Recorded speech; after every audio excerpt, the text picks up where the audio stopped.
ஜீவவசனம் கூறுவோம், சகோதரரே சேர்ந்தே எக்காலம் ஊதுவோம். கர்த்தருடைய நாமம் உயர்த்தப்படுவதாக. கிறிஸ்துவுக்குள் அன்பானவர்களே, இந்த நாளிலும் ஜீவ வார்த்தை ஒன்றை கேட்போம். 1 கொரிந்தியர் 15வது அதிகாரம் 33ஆம் வசனம். மோசம் போகாதிருங்கள், ஆகாத சம்பாஷணைகள் நல்லொழுக்கங்களை கெடுக்கும். மோசம் போகாதிருங்கள். ரொம்ப உலகத்தில் நம்ம கவனித்து வாழக்கூடிய ஒரு வாழ்க்கைக்கு இது ஒரு முக்கிய காரணம். மோசம் போகாதிருங்கள். நம்ம நிறைய பேர்கிட்ட உட்காந்து பேசுகிறோம். நிறைய பேர்கிட்ட உட்காந்து கிராமத்து பாசையில் சொல்ல வேண்டும் என்றால் வா வார்த்தல் அப்படின்னு, டீக்கடை பெஞ்சுன்னு சொல்லுவாங்க.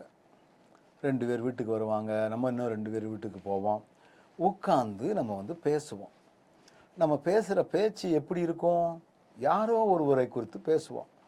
அவங்களுக்கு அந்த வியாதி வந்துட்டு தெரியுமா, அந்த வியாதி ரொம்ப மோசமான வியாதி, அவன் தப்பிக்க முடியாது. இவங்களுக்கு ஒரு பிரச்சனை, அது அவனுக்கு தேவைதான், என்ன வரத்து வந்தான். இப்படி நம்முடைய பாஷைகள், அதாவது பேச்சுக்களில் நிறைய வித்தியாசம் இருக்குது. இப்படிப்பட்ட சம்பாசனைகள் நல்லொழுக்கங்களை கெடுக்கும் அப்படின்னு போட்டிருக்கு. நீங்கள் யார்கிட்ட உட்காந்து பேசினாலும் சரி, நீங்கள் உங்கள் காரியத்தை பேசுங்க.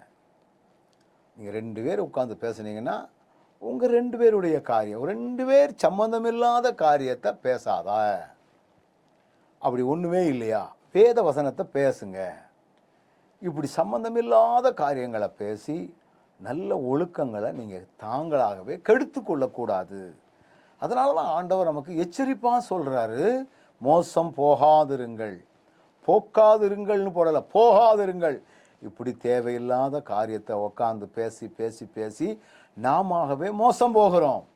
எனவே தான் ரொம்ப கவனத்தோடு நம்முடைய வாழ்வை நாம் செப்பனிட்டு கொள்ளக்கின்ற ஒரு கிருபைகளை பெற்றுக்கொள்ள வேண்டியது ரொம்ப அவசியம். சரிதானா? ஆண்டவரே, கவனத்தோடு செயல்படுகின்றவர்களாய் நீர் எங்களை மாற்றும். கண்களை மூடுவோம். நல்ல ஆண்டவரே, நாங்களே எங்களை கெடுக்கக்கூடிய ஆகாத சம்பாசனைகளுக்கு இடங்கொடாதபடி எங்களுடைய வாய்களுக்கு காவல் வையும். கவனத்தோடு செயல்படுகின்ற உள்ளத்தை தாரும். அப்படி தந்து எங்கள் வாழ்வை நாங்கள் சரி செய்து கொள்ளக்கூடிய பலனினால் எங்களை இடைக்கட்டி கொள்ளும். இயேசுவின் நாமத்தில் ஜெபிக்கிறோம் நல்ல பிதாவே, ஆமென்.